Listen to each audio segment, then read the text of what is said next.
오늘 하나님께서 저희들을 또 대림절 둘째 주에 하나님의 전으로 저희들을 불러주셨습니다. 오늘 설교가 이제 그 마지막 설교가 되겠죠. 사도 바울이 했던 마지막 설교의 본문이 바로 오늘 디모데후서 4장 9절에서부터 22절까지 겨울이 오기 전에 라고 하는 그런 제목으로 우리가 하나님 말씀 듣겠는데요. 제가 이 본문을 가지고 2008년 12월 7일 오늘같이 12월 7일 시카고의 한 북쪽 그 서버브에 있는 그 데스플레인이라고 하는 지역에 제 섬기던 교회에서 6년 전에 똑같은 본문으로 설교했던 기억이 납니다. 그때도 12월 7일이었던 것으로 기억하고요. 오늘 저는 이 본문을 준비하면서 과거 또 신학교 다닐 때에 들었던 그 설교학 교수님으로부터 그런 말씀도 생각나거든요. 그러니까 여러분 생각할 때 저분이 6년 전에 했던 설교를 또 그대로 갖다가 하는구나 생각할지 모르겠지만 그렇지는 않고요. 우리 그 설교학 그 교수님께서 그렇게 했어요. 우리 이 설교자들이 설교 한 편 만드는 건 무엇에다 비교할까라고 했을 때에 애를 하나 낳는다 이런 심정으로 설교를 준비해라 그렇게 말씀을 하셨었습니다. 특히 오늘 이 본문은 제가 20년 전, 그러니까 20년 전이네요. 벌써 제가 그 신학교에 다니면서 설교학을 들었던 그 시간이 벌써 20년 전인데 그때 은혜를 받았던 본문이기도 합니다. 2008년 이후에 제가 오늘 이 디모데후서 4장 9절에서 22절에 있는 말씀 가지고 여러 번 한번 설교를 해보고 싶다, 또 함께 은혜를 나누고 싶다 이런 결심을 가졌는데 기회가 주어지지가 않더라고요. 그랬고 더군다나 오늘 또 이렇게 제가 오늘 하와이에 와서 이렇게 오늘 이 본문을 가지고 또 이런 제목을 가지고 설교를 해야 되나 하는 많은 고민을 사실 했습니다. 왜냐하면은 하와이는 겨울이 오지 않잖아요. 그러면 이제 제가 여기에 있는 동안 이 본문을 가지고는 설교를 못 하겠구나. 진짜 1년 전에도 제가 이 본문을 가지고 정말 같이 말씀을 나누고 싶었어요. 근데 그때도 역시 그냥 이렇게 지나왔는데 근데 오늘 그냥 결심을 하고 그래 우리 이 본문을 가지고 함께 은혜를 나눠야 되겠다 이런 생각을 했습니다. 겨울이 오기 전에 라고 하는 그 제목의 말씀 그냥 여러분 오늘 말씀 들을 때요 고국에서 살던 옛날을 기억하시면서 그냥 추운 겨울 기억하시면서 말씀을 들었으면 좋겠습니다. 그리고 지금 보니까 바깥에 다행히 바깥이 보이지 않는 그 유리로 저희 교회가 되어 있기 때문에 지금 바깥에 눈이 많이 와 있고 그리고 차가운 바람이 에어컨 바람은 불지만 선풍기도 돌고 있지만은 춥다 이런 생각으로 우리 다 경험했었으니까 그런 생각으로 오늘 말씀 드렸으면 좋겠습니다. 어쨌든 환경은 이렇지만은 시간적으로 보면 우리가 지금 한 해의 또 마지막 토막에 지금 와 있습니다. 지금 우리가 마지막 토막에 와 있고 우리 인생을 또 한번 살펴볼 수 있는 참 좋은 시간이 12월의 첫째 주 마지막 달이 아닌가 생각합니다. 그러므로 우리는 매년 요맘때가 되면은 내 인생의 겨울도 한번 생각해 볼 수 있는 그런 찬스를 하나님께서 우리에게 주신 것입니다. 특별히 오늘 본문 같은 경우는 사도 바울이 13개의 서신을 썼습니다. 근데 그 서신 중에서도 가장 마지막에 쓴 서신입니다. 디모데 후서, 디모데 전서 다음에 디모데 후서. 그리고 디모데 후서에서도 맨 마지막 장. 그래서 오늘 이 디모데 후서 4장은 별명이 바울의 유언장이라고 하는 그런 별명이 붙어 있습니다. 이 서신을 쓰고 나서 얼마 안 있어서 노 사도는 이제 순교를 당하게 되는 것이죠.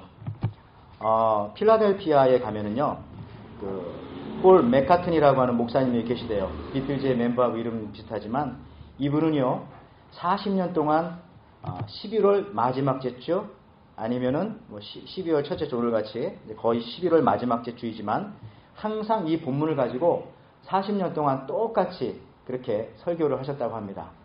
그러면은 이 교회 다니다가 이사를 가서 다른 지역에 갔던 분들도요, 꼭 요맘때가 되면은 홈커밍 데이처럼 자기 교회, 옛날 교회 와서, 고향 교회 와서 이 맥카트니 목사님으로부터 오늘 이 본문의 설교를 듣고 또 은혜를 받고 돌아가고 했다. 그런 것입니다. 오늘 이 본문, 저의 신학교 설교 학책에서도 있었던 이 본문 말씀. 여러분, 봄, 여름, 가을, 겨울, 하와이에도 사실 분명히 겨울은 있습니다. 분명히 있죠. 안 살아본 사람은 모르지만 여기서 살면 살수록 분명히 겨울이 있다는 것을 알고 있습니다. 언제 느낄 수 있나요? 저도 좀 느꼈습니다. 새벽마태 침대맡에서 느낄 수 있었습니다. 이불을 다 와이프가 끌어가가지고 혼자 덜덜 떨었던 이틀 전의 모습을 보면서 야, 겨울이 왔구나 이런 생각했고요. 또 오늘도요. 제가 아침에 이제 자동차를 파킹plat에서 바깥으로 내놓으면서 오늘 보니까 진짜 그 앞에 그 이슬이라고 해야 되나요? 서리까지는 아니고 그 이슬이 얼으면 서리가 되겠지만 서리가 맺혀 있더라고요. 그래서 와이퍼를 닦아가지고 바깥으로 옮겼지만 그런 걸 보면서 추워졌다는 얘기죠. 분명히 온도가. 또 우리가 하와이에서 느낄 수 있는 겨울은 사납게 부는 그 계절풍. 겨울이 되면 우리 바람이 많이 불지 않습니까? 그런 걸 보면서 하와이의 겨울이 느껴지고요. 또 한 가지는 많이 짧아진 낮 그리고 길어진 밤 시간 이런 걸 보면서 겨울이 분명히 왔다라고 하는 것을 우리가 느끼게 됩니다. 물론 사계절이 있는 곳에서 사람들은 더 이걸 잘 느끼긴 하겠죠. 그래서 어떤 분들은요. 사계절에 있는 그런 곳에서 사는 사람들이 아마 역사의식이 좀 더 강하다 이런 얘기도 하긴 합니다. 그래서 어떤 선교사님들은요. 우리 하와이와 같이 이 베트남 고산족에 살고 있는 그 따뜻한 곳에 가면은요. 거기 가서 선교사님들이 사람들한테 나이를 물어보면 다 150살 내지는 나는 120살 먹었다 이렇게 얘기를 한다고 합니다. 왜 그러냐면 그분들이 이제 사계절 변화가 없기 때문에 한 80 정도 넘어가시면 그 다음부터는 나이를 세지를 않는 거예요. 그러니까 그냥 나이는 120살이다 150살이다 머리가 희끗해지면 그렇게 하신다는 거죠. 자, 무슨 말입니까? 우리가 계절 가는 거를 분명히 따뜻한 곳에 살지만 그걸 늘 카운트하면서 이렇게 살아갈 때에 우리가 역사의 어느 순간에 살고 있고 내 인생의 어느 순간에 살고 있는가라고 하는 것을 느낄 수가 있다는 것입니다. 미국 만화에서 옛날에 봤던 기억이 나는데요. 어떤 할아버지가 밤길을 기분 좋게 산책을 하다가 발밑에서 어떤 소리가 들립니다. Help me, help me. 가만히 보니까 밑에 개구리가 소리를 하는 거예요. 개구리가. 야, 신기하다. 근데 이 개구리가 또 말을 합니다. 뭐라고 말하냐면 이렇게 말합니다. 이 할아버지한테. 저는 사실 아름다운 공주입니다. 저에게 키스를 해주시면 제게 걸린 저주가 풀립니다. 동화에서 나오는 것 같죠? 그래서 사람이 될 수 있습니다. 저에게 키스를 해주세요. 제가 평생토록 사랑하며 살겠습니다. 그랬더니 할아버지가 이 개구리를 잡아서 키스를 하자 호주머니에 집어넣었습니다. 그러니까 개구리가 하는 말이 아니 왜 키스를 해주시지 않습니까? 왜 그러세요? 그랬더니 이 할아버지께서 하시는 말씀이 야 솔직히 내 나이에 아름다운 아내보다는 말하는 개구리가 더 필요하다. 그렇게 말했다는 거죠. 개구리로 무슨 서커스를 하려는지 아니면 그냥 개구리하고 말하는 게 더 외롭기 때문에 그랬는지 모르겠습니다. 여러분 하와이에 사시는 여러분들, 저를 포함한 여러분들, 우리 인생은 살면 살수록 분명한 것은 인생의 봄보다는 인생의 여름을 지나서 인생의 가을을 거치면서 인생의 겨울에 다다르고 있다라고 하는 사실들 아무도 부인할 수 없는 사실입니다. 오늘 본문도요. 인생의 그 만취에 와 있는 사도 바울의 모습을 볼 수 있어요. 마침 오늘 성가대에서 했던 그 사명이라고 하는 찬양, 아마 사도 바울의 그런 모습을 그린 그런 가사와 같은 느낌을 받았습니다. 여러분 순교하려고 지금 하기 바로 직전에 사도 바울의 그런 모습입니다. 사도 바울이요 인생에 내가 이제 마지막이 올 것이다 라는 것을 직감하고서 옥중에서 이제 성경을 썼는데 오늘 쓴 거 마지막 성경. 여러분 사도 바울이 옥중에서 썼던 성경이 4개가 있습니다. 에필, 골몬, 에베소서, 빌립보서, 골로새서, 빌레몬서. 그러니까 오늘 이 사도 바울이 옥중에서 한 5년 이상 있었거든요. 5년 전에 썼던 그 빌립보서에서는 사도 바울이 처음에 옥에 갇혔을 때는 이런 고백합니다. 빌립보서 3장 12절에서 14절 말씀에 내가 이미 얻었다 함도 아니요 온전히 이루었다 함도 아니라 오직 내가 그리스도 예수께 잡힌 바 된 그것을 잡으려고 달려가노라. 형제들아 나는 아직 내가 잡은 줄로 여기지 아니하고 오직 한 일 즉 뒤에 있는 것을 잊어버리고 앞에 있는 것을 잡으려고 표대를 향하여 그리스도 예수 안에서 하나님이 위에서 부르신 부르심의 상을 위하여 달려가노라 하면서 젊은이의 기계가 느껴집니다. 그죠? 5년 전에 썼던. 그런데 오늘 본문 디모데후서는 그 이후로 감옥에 갇힌 이후로 5년 후거든요. 우리 마지막 이 본문 오늘 우리가 읽었던 이 본문의 바로 앞절에 디모데후서 4장 6절과 8절에서 보면 이런 말씀이 거기에 사도 바울이 고백합니다. 관제와 같이, 관제라고 하는 것은 제사 드릴 때 붓는 술입니다.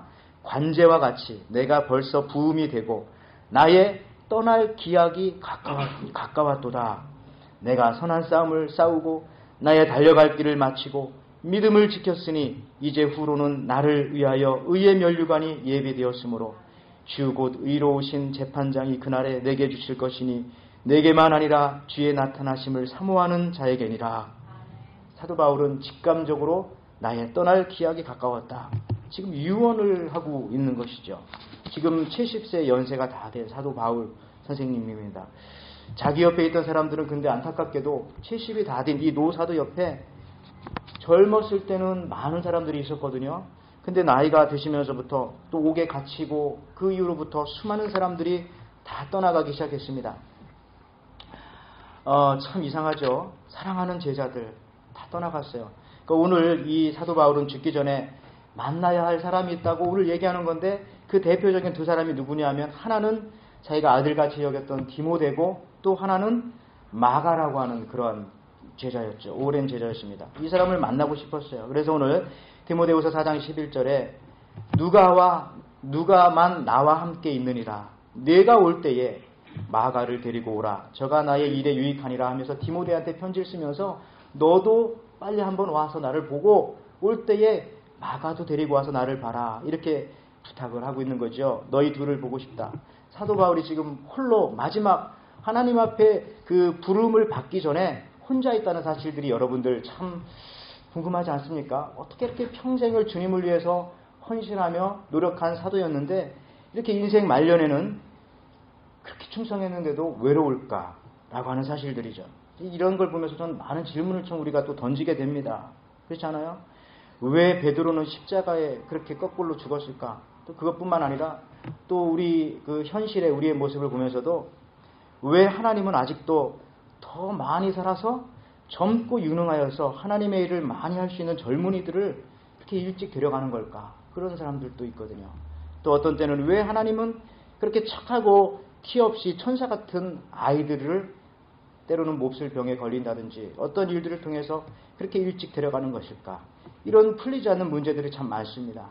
사도 바울을 보면서도 그런 걸 우리가 느끼는 거죠. 아니 저렇게 평생토록 주를 위해서 헌신하고 결혼도 안 하면서 그렇게 바쳤던 사도 바울의 그 마지막의 모습이 왜 저렇게 처절할 정도로 외로운가?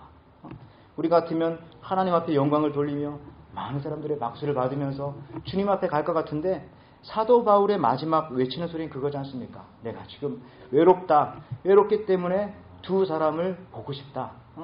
나한테 빨리 오너라. 그렇게 말하고 있는 것이죠.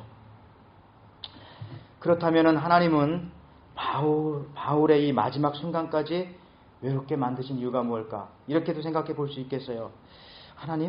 하나님께서 바울을 마지막 순간까지 이렇게 외롭게 만드시어 이 세상 누구도 사랑하지 못하게 하시려고 오직 그리스도만 사랑하게 하시려고 그렇게 사모하게 만들려고 하셨던 하나님의 계획은 아닐까?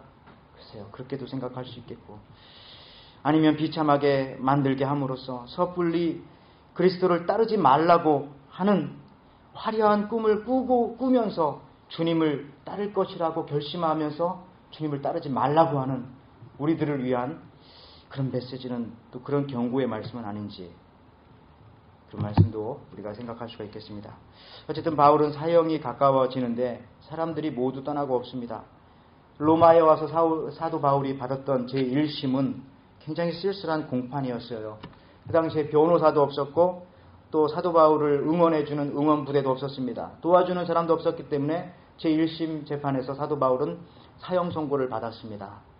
물론 제2심도 사형 집행이라고 하는 결정이 될 것이 분명합니다. 그때 그는 사랑하는 이들을 찾습니다. 먼저 디모데를 찾죠. 자, 디모데에게 오늘 디모데후서 4장 9절에 이렇게 말하죠. 디모데야, 겨울이 오기 전에 어서 오라. 이게 그들은 사제지간입니다.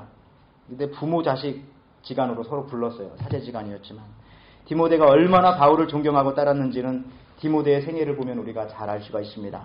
디모데는 그의 스승처럼 일생을 전도자의 생애로 살았고요.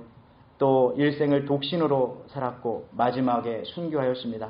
이것이 모두가 다 스승의 삶을 그대로 본뜨려고 했던 그런 존경심에서 나오는 그런 모습이기도 했다는 거죠. 그리고 데살로니가 전후서, 디도서, 골로새서, 고린도 전후서, 빌립보서, 에베소서의 편지의 서두에 보면은 자신의 이름과 사랑하는 제자 이름을 사도 바울이 함께 기록하고 있습니다. 예를 들어서 고린도후서 1장 1절에 하나님의 뜻으로 말미암아 그리스도 예수의 사도된 바울과 및 형제 디모데는 고린도에 있는 하나님의 교회와 또 아가야에 있는 모든 성도에게 하나님 우리 아버지와 주 예수 그리스도로 쫓아 은혜와 평강이 있기를 원하노라. 여러분, 한때 루스드라에서 피투성이가 되었던 사도 바울을 구해내고요, 사도 바울이 회복될 때까지 디모데가 옆에 있으면서 극진히 돌보았던 사람이 바로 디모데였습니다. 아마도 이 기간 중에 두 사람이 매우 가깝게 되었고 그때의 사제지간을 뛰어넘어서 부자지간의 인연을 맺은 것은 아닌가, 우리가 또 생각해 볼 수 있습니다. 디모데한테 오면서 뭐라고 합니까? 오늘 본문에서 보니까 외투와 성경책을 가지고 와라. 두꺼운 책입니다. 책을 가지고 오너라. 왜 외투를, 겉옷을 가지고 오라고 그렇게 부탁하고 있습니까? 감옥은요, 예나 지금이나 차가운 곳이죠. 아침 저녁으로 추웠습니다. 난방이 되지 않는 곳입니다. 아마 사도 바울도 손발이 차서 아마 밤새 잠을 뒤척이면서 잠을 이루지 못하는 날도 있었을 것 같습니다. 그래서 디모데한테 네가 올 때에 외투를 가지고 오너라 그렇게 말했어요. 책은 무슨 책인지 모르겠어요. 이게 구약성경인지 아니면 사도 바울이 썼던 어떤 전도 일지인지 잘 모르겠지만 한번 우리에게 기회가 주어진다면 한번 읽어보고 싶은 그런 책이기도 합니다. 그런데 중요한 것은 사실 그는 죽음을 앞두고 제일 그가 그리워했던 것은 돈도 아니고 사실은 외투도 아니고 책도 아니고 사람이었습니다. 사람이 그리웠던 거죠. 사도 바울은. 어떤 이게 유머인데요. 어느 그 여전도회 모임에서 들었던 얘기인데, 그 여전도회 회원들이 모여서 이제 그 아이들도 오고요, 꿈 이야기를 했다고 합니다. 근데 어떤 자매의 아들이 꿈이 뭐냐고 이렇게 사람들이 물어봤더니 이렇게 말했대요. 저의 꿈은 재벌 2세가 되는 게 제 꿈입니다. 그렇게 말했대요. 사람들이 다 이렇게 멋쩍어 하고 있는데 그 아이가 그 뒤에다가 또 한마디를 붙였습니다. 그런데 요즘 우리 아빠가 노력을 안 해요. 노력을. 내 꿈이 이루어지려면 아빠가 재벌이 돼야 내가 재벌 2세가 되는데 요즘 우리 아빠가 너무 노력을 안 한다고. 여러분들, 요즘 애들이 다 이렇대요. 많은 애들이. 아주 이기적입니다. 그러다 보니까 이제 물질 만능주의 또 그런 쪽으로 흘러갈 수 있어요. 그러나 사실 가정이나 직장이나 교회나 어느 곳에서든지 제일 중요한 것은 사람입니다. 사람. 바울은 그가 젊어서 선교에서 성공할 때는요, 바울 옆에는 바사모 회원들이 있었어요. 뭐 노사모, 박사모처럼 바울을 사랑하는 사람들의 모임인 바사모 회원들이 옆에 많이 있었다니까요. 그 회원들의 이름을 뭐 일일이 다 거명할 수도 없습니다. 100명이 넘으니까요, 성경책에도. 데마, 그레스게, 디도, 두기고, 에라스도, 루비오, 오늘 성경에도 많이 나오지 않습니까?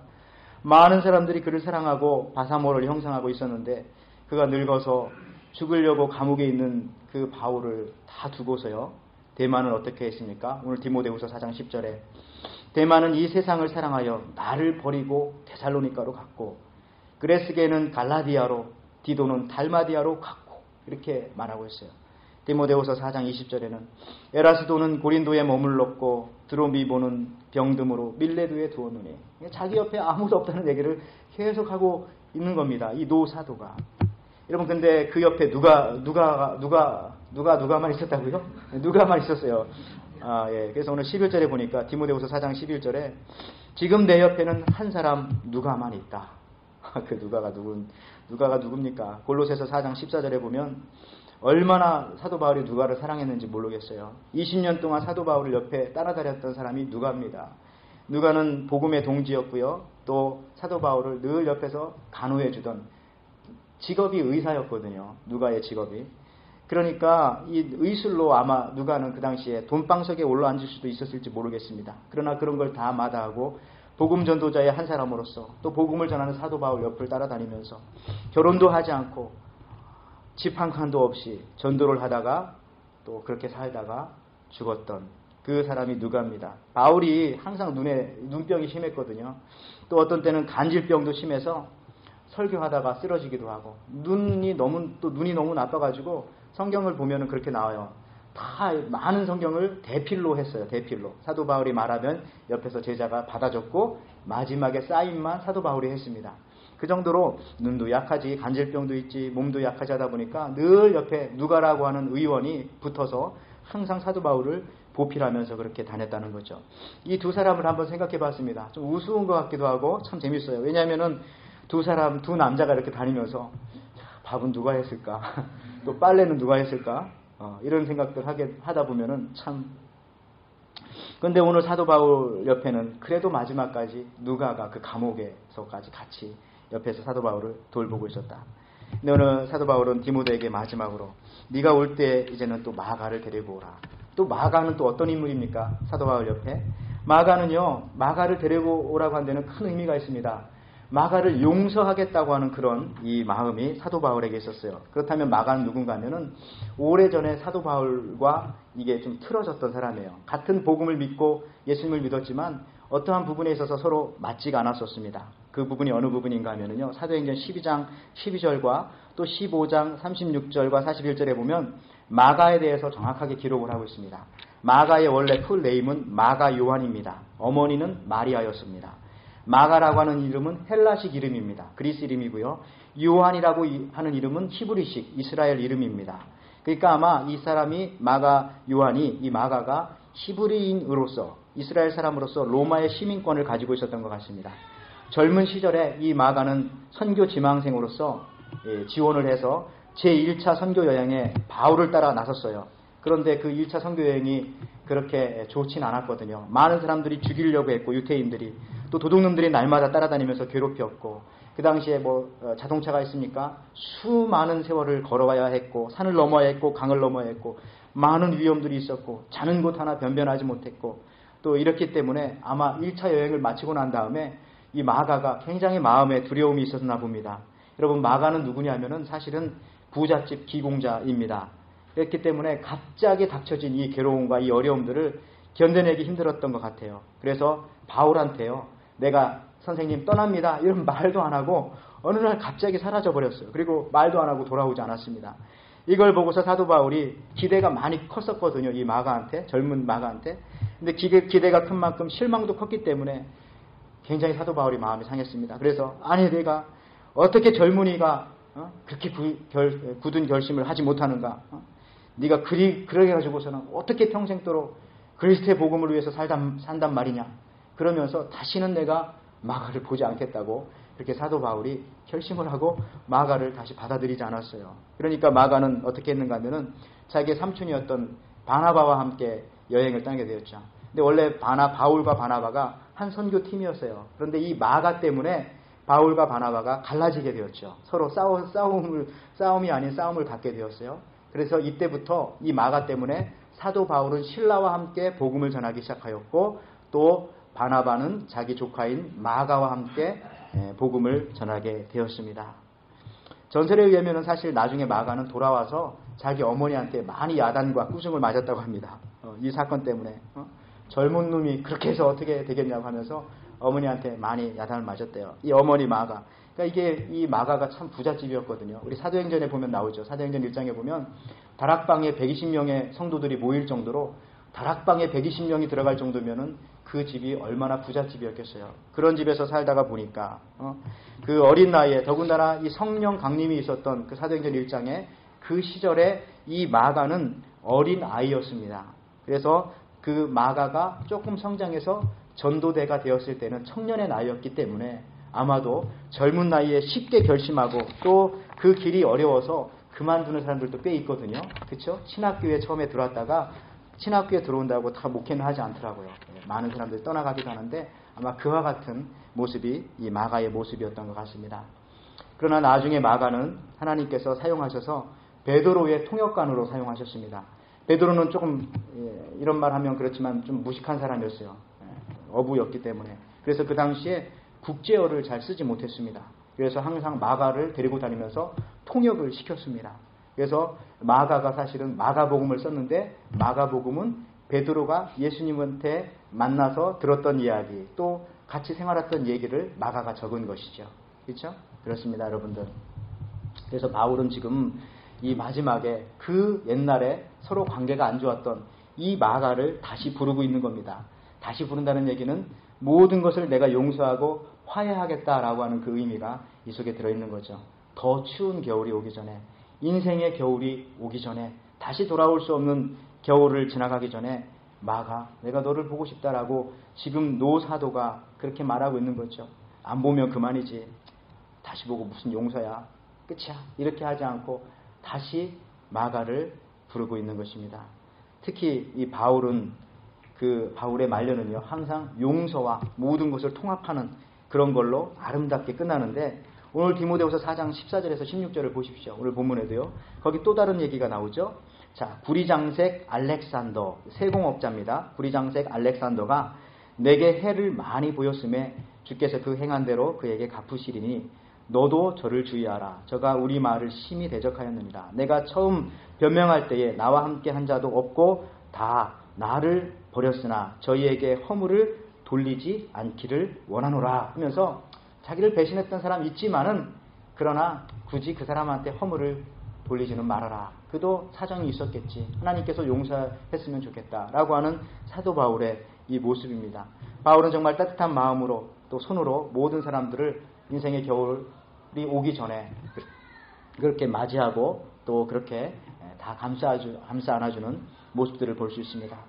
오늘 디모데후서 4장 21절에 그래서 말하죠. 디모데에게 겨울 전에 너는 어서 와라. 겨울 전에 너는 오라. 디모데에게 오라고 경고합니다. 근데 왜 사도 바울이 디모데한테 너는 겨울 전에 와라 그렇게 말했을까요? 왜 겨울 전에 오라고 말했을까요? 그 이유를 우리가 또 성경에서 찾아볼 수 있는데요. 사도행전 27장에 보면은 사도 바울이요. 그 5년 전에 로마로부터 올 때에 알렉산더호라고 하는 배를 타고 왔습니다. 근데 그때가 바로 초겨울이 막 닥치는 그 시절이었어요. 배가 뜬다 안 뜬다 이런 상황 속에서 이제 배가 뜨게 되었고요. 결국 그 겨울에 오다가 유라굴루라고 하는 큰 태풍을 만나게 되어서 14일간을 지중해에서 표류하다가 멜레데라고 하는 섬, 그 흑인들이 사는 그 섬에 아프리카 쪽에서 난파되었다가 거기서 죽다가 살아난 경험을 사도 바울이 했거든요. 그렇기 때문에 지금 사도 바울은 디모데에게 겨울이 오기 전에, 겨울 계절풍이 불기 전에 너는 배를 빨리 타고 와야 한다라고 그렇게 말을 하고 있는 겁니다. 참 이 말은 우리가 이해하기 쉬워요. 우리 하와이 사는 사람들은. 제가 설교 초반에도 말했지만 겨울에는 바람이 많이 불지 않습니까? 그죠? 그러니까 겨울이 오기 전에 얼른 배를 붙잡아 타고 오너라. 이렇게 말을 하고 있습니다. 한편 디모데는 아마 이 편지를 받자마자 스승의 마지막을 아마 직감한 듯 합니다.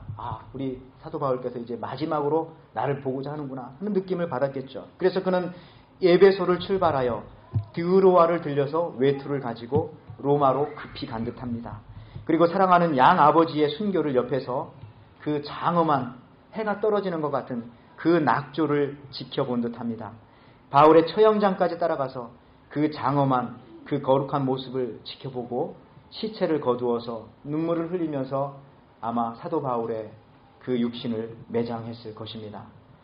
여러분 횟집에 가면은요 옛날에 생선회가 있지 않습니까? 참 한국 사람들은 잔인해서 그런지 몸은 회인데 얼굴을 그냥 갖다 놓고 눈을 뜨게 해놓고 거기다 장식을 해놓고 그런 거 여러분 기억나십니까? 그렇게 해서 팝니다. 참 그런데요 제가 무슨 얘기 하려고 하냐면 사도 바울도 그랬다고요. 사도 바울이 어떻게 죽었는가 하면은 참수형을 당했죠. 목을 쳐서 죽였습니다. 십자가형으로 원래 죽여야 하는데 로마 시민권자이기 때문에. 근데 목을 탁 쳤는데 단두대에서 목이 뚝 떨어지면서 3번을 튀었어요. 땅에. 1번, 2번, 3번. 3번 튀인 그 곳마다 우물이 터져 나왔다고 합니다. 그런데 사도 바울은 그렇게 튀면서도요. 그 얼굴에 웃음을 잃지 않았다고 하네요. 아까 생선회를 얘기했지만은 그러면서 마지막에 사도 바울이 뭐라고 했는가 하면은 예수 이런 말 했대요. 예수. 그 입은 어떤 입이에요? 이미 몸으로부터 머리가 분리되어져서 땅에 3번 튀어가는 그 입 속에서 마지막에 그 입에서 예수 이렇게 외쳤다는 거죠. 무슨 말입니까? 육신의 죽음이 끝나고 난 다음에도 이 머리가 몸에서 분리되어지고 난 다음에도 예수라고 말할 수 있었던 거. 사도 바울은 머리끝부터 발끝까지 그의 모든 삶의 저녁에 완전히 다 예수로 가득 차 있었던 사람이라는 거죠. 그러니까 그 죽음의 순간뿐만이 아니라 죽음을 넘어선 그 순간에서도 그의 입술에서 나오는 말은 예수라는 말이 나왔다는 것입니다. 여러분 일생에 한 번밖에 없는 기회들이 우리 속에 있어요. 하마터면 디모데는 바울의 순교 장면을 못 볼 뻔하였습니다. 이번 기회가 아니면 바울을 못 받겠죠. 일생에 한 번밖에 주어지지 않는 기회, 이 기회를 놓치면 영영 기회가 없어지는 그런 일들이 우리 삶 속에서도 있습니다. 일생 동안 단 한 번밖에 주어지지 않는 그 일, 지금 놓치면 안 되는 일들, 그런 일들이 혹시 여러분들 속에 생각나는 거 있습니까? 우리 주변에 내년 봄에 타계할 사람이 있을 수 있습니다. 그분이 우리 부모님이 될 수도 있고 또 우리 형제들일 수도 있고 아니 우리 자신일 수도 있습니다. 겨울은 1년 중에 가장 춥고 또 슬픈 계절이기도 하죠. 그래서 보들레르라고 하는 사람은 이런 말 했어요. 겨울을 기다리는 낙엽지는 가느다란 소리를 나는 그 소리에서 관 뚜껑에 못을 치는 소리로 듣는다. 낙엽 떨어지는 소리 들리지도 않잖아요. 근데 보들레르라고 하는 사람은요, 그 낙엽 떨어지는 소리가 들렸대요. 근데 그게 관에 못을 박는 소리로 들렸다. 인생에 겨울이 온다는 것을 직감하고 살았던 사람이란 거죠. 갑자기 우리에게 다가오겠죠? 여러분, 오늘이 어떤 날인지 아십니까? 우리 하와이에 사는 분들이요. 제가 새벽 예배 준비하다가 알아낸 것은 1941년 12월 7일. 오늘 그래서 찻길이 막혔는가요? 73세 넘으신 분 계세요? 73년 전의 일이네요. 진주만 폭격이 있었죠. 일본으로부터. 2,000명이 넘는 군인들이 죽었고요. 물론 배는 많지는 않지만 10척 정도가 가라앉았다고 합니다. 근데 이제 이 진주만 공격에 대한 많은 미스테리들이 있어요. 첫 번째 미스테리는 뭐냐면 일본이 그렇게 공격한다는 것을 알았대요. 많은 사람들이 보고를 했대요. 미국 FBI에다가도 보고를 하고요. 지금 이 진주만 주위에 있는 그 일본 사람들이 타고 다니는 그 어선들, 이게 지금 다 이 진주만의 그 상황들을 일본으로 지금 전송하고 있다. 빨리 좀 조사를 해라. 근데 또 신경을 안 썼다는 얘기죠. 또 일본에 있었던 선교사님이었던 월터 저드 박사라고 하는 사람은요, 일본에 살면서 지금 일본 사람들이 전쟁 준비에 광분하고 있다. 이 얘기를 계속해서 미국에 이제 얘기하고 경고하고 했는데도 별로 정부에서는 신경 쓰지 않았다는 얘기죠. 또 어떤 사람들은 이것도 하나의 미스테리 중에 하나는 뭐냐면 일본에서부터 비행기가 날라왔겠죠. 당연히. 그죠? 오랜 시간을 날라왔어요. 그럼 미국 사람들은 레이더가 있고 그걸 다 아는데 그걸 왜 몰랐냐는 얘기죠. 어떻습니까? 알면서도 그냥 폭격을 맞은 상황이 되는 거죠. 어떤 면에서 보면. 무슨 얘기입니까? 이게 맞는지 아닌지는 전 모르겠지만 이렇게 얘기하는 사람도 있어요. 공격하게 놔둔 것이죠. 그리고 나서 이걸 빌미로 미국이 이제 아시아와 이쪽으로 나가려고 하는 교두부를 삼은 거죠. 뭐 그렇게 해석하는 사람도 있다는 얘기입니다. 이게 맞다 틀리다는 저는 잘 모르겠습니다. 어쨌든 근데 그 일이요. 1941년 73년 전에 12월 7일 또 오늘하고 똑같아요. 그날도 주일날이었잖아요. 그죠? 주일날 일요일 아침입니까? 예, 일요일. 그런데 또 6.25도 1950년 6월 25일도 그날 아침 새벽 4시입니까? 5시입니까? 4시. 일요일. 여러분들 역사를 이렇게 살펴보다 보면 전쟁이요. 의외로 주일날, 일요일날 많이 벌어졌습니다. 보어 전쟁, 러일 전쟁, 심지어 어떤 사람 연구해봤더니 임진왜란도 지금 달력으로 계산해봤더니 일요일날 있었다 이런 얘기도 하는데 무슨 말이냐 하면은 그날이 가장 사람들이 릴렉스하고 그죠? 다 편안하게 있을 때. 그러니까 아무도 방심할 때, 아무도 경계하지 않을 그때에 전쟁은 일어난다는 거죠. 여러분, 우리에게 오는 겨울도 그렇다는 겁니다. 우리에게 반드시 한 번 다가와야 할 그 혹독한 겨울, 죽음이라고 하는 그 겨울도요, 갑자기 온다는 겁니다. 우리가 그걸 알 사람은 아무도 없다는 거죠. 인생의 겨울, 죽음, 종말, 그것도 이와 같이 오기 때문에 우리가 여러분들 항상 대비하고 기다리고 겨울을 맞을 준비를 늘 하면서 월동 준비하면서 살아야 한다는 겁니다. 봄의 소리를 들으면서 요한 스트라우스는 생명의 약동을 들었어요. 그러면서 음악을 작곡했죠. 그러나 나는 이 겨울에 다음과 같은 메시지를 2개를 듣습니다. 제가 이걸 얘기하고 설교를 마치겠습니다. 첫 번째 메시지는요. 제가 들은 메시지 여러분과 나누고 싶은데 겨울이 오기 전에 먼저 인간이 되라고 하는 음성을 들었습니다. 인간이 되어라. 겨울은 정직한 모습으로 환원하는 계절이죠. 나무들도 입었던 옷을 다 벗어버리는 계절입니다. 그래서 겨울은 정직한 계절입니다. 솔직한 계절입니다. 내가 아무것도 아니라는 것을 깨닫는 계절이 바로 겨울이죠. 여러분 숲속을 지나다가 보면은 속이 다 보입니다. 겨울이 되면은 우리 본토나 한국에 살았을 때 해상해 보십시오. 여름에는 잎이 무성해서 그 숲 안에 길이 보이지 않았는데 겨울이 되면은 잎이 탁 떨어지니까 그 숲 안에 무엇이 있는지 다 보여요. 다 보여요. 제가 치악산에 살아봐서 압니다. 겨울이 되면 산에 그 속이 다 보입니다. 그 속이. 참으로 신기하죠. 인생의 겨울은 진실한 계절이라는 것입니다. 우리를 위장했던 모든 장식들을 다 버리고 모든 모습들을 뒤로 돌아가서 그렇게 나의 솔직한 모습을 하나님 앞에 올려드리는 날이죠. 우리가 가지고 있는 것이 많이 있지만은 그 중에서 가장 적은 것은 무엇일까? 시간입니다. 그런 속담이 있어요. 남의 돈을 떼먹고는 살 수 있지만은 나이 먹고는 살 수 없다. 그 말은 맞죠? 그만큼 우리에게 시간이 흐르고 나이가 먹을수록 우리에게 남아있는 시간은 적다는 거고, 인생의 꽃과 같이 풀과 같이 된다라고 하는 사실들, 우리가 가히 없는 것에 혈안이 되어 있을 때에 겨울은 우리에게 슬며시 다가와서 우리가 소유한 모든 것이 임시적인 것이고 잠정적인 것이고 잠깐 있었다라고 하는 것을 알려줄 뿐이라는 것이죠. 겨울은 심판의 시간을 알게 해주는 시간입니다. 누구나 병들고 누구나 늙을 수 있고 누구나 죽을 수밖에 없다라는 사실들. 그래서 건강하게 살았을 때에, 오늘처럼 이렇게 예배에 나올 수 있었을 때에 한 번이라도 더 예배를 드리고 한 번이라도 더 하나님 앞에 경배를 올려드리고, 또 이렇게 건강했을 때에 이렇게 우리에게 주어진 직장과 일들 감사해야 되는 거죠. 그 일들에 대해서 우리가 최선을 다해서 살아가야 하는 거죠. 또 우리가 부부가 함께 있는 분이 계시다면은 하루하루를 감격하면서 보내야 되겠죠. 왜냐하면은 우리 부부는 언젠가는 다 같이 죽진 않지 않습니까? 한 사람은 먼저 가고 한 사람은 남아서 그리워할 것이기 때문에 그렇습니다. 잠언 27장 7절에 너는 내일 일을 자랑하지 말라. 여러분, 기회는 언제나 오는 것이 아니고. 두 번째 메시지는 이런 겁니다. 오랫동안 찾아보지 못했던 사람들을 찾아보라는 하나님의 음성을 들었습니다. 여러분들도요, 그런 음성을 들었으면 좋겠습니다. 12월 첫 주에 겨울이 오기 전에 우리가 찾아봐야겠습니다.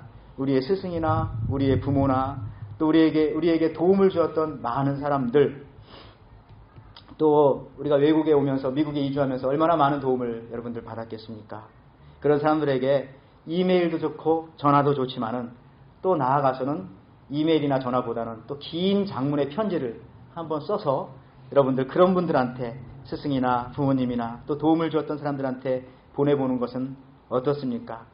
그리고 고아원이나 양로원에게 우리에게 한번 와서 다녀가라고 하는 그런 손길들도 우리가 한번 살펴볼 수 있겠죠. 여러분, 오늘 본문 말씀을 보면서 마지막으로요, 그런 상상의 날개를 한번 펴보시기 바랍니다. 만약에 사도 바울이 디모데야, 너 겨울이 오기 전에 속히 오라 라고 하는 그 말을 디모데가 듣고 빨리 가지 않고 디모데 스스로 생각하기에, 야, 사도 바울 선생님께서 많은 교회를 세웠는데 내가 사도 바울 선생님을 보기 전에 라우디게아 교회, 에베소 교회, 고린도 교회, 골로새 교회들을 두루두루 돌아다니면서 그 사람들의 모든 안부나 정보 같은 것들을 모아가지고 내가 또 두루와에 가서 외투와 책을 가지고 사도 바울한테 가야지라고 하면서 그렇게 해서 갔는데, 부두에 다다랐을 때에 그 부두 선착장이 이렇게 말하면 어떻게 하겠어요? 금년 가을에 로마로 가는 배는 이미 끊어졌습니다. 마지막 배가 어제 떠났습니다. 당신은 내년 봄까지 기다렸다가 내년 봄에 첫 번째 출발하는 그 배를 타고 갈 수밖에 없겠습니다. 라고 하는 말을 들었다면은, 이 소식을 듣고 발을 구르면서 디모데가 이제 마음을 조이다가 겨울이 지나 봄을 기다렸겠죠. 그리고 봄이 와서 첫 번째 배를 타고 로마로 가봤습니다. 헐레벌떡 가보니까 바울이 있던 감옥은 비어있고 간수가 하는 말이 이런 말을 합니다. 당신이 디모데요? 그 노인 지난 겨울에 처형당했다오. 그 노인 시력이 나빠서 내가 밥을 가지고 갈 때마다 거기 걸어오는 사람이 디모데냐? 거기 오는 발자국 나의 사랑하는 아들 디모데의 발자국 소리냐? 라고 애타게 기다렸다오.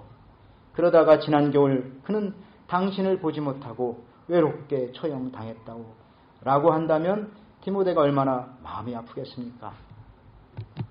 여러분, 우리 주변에도 우리의 사랑과 우정을 간구하는 사람들이 많이 있습니다.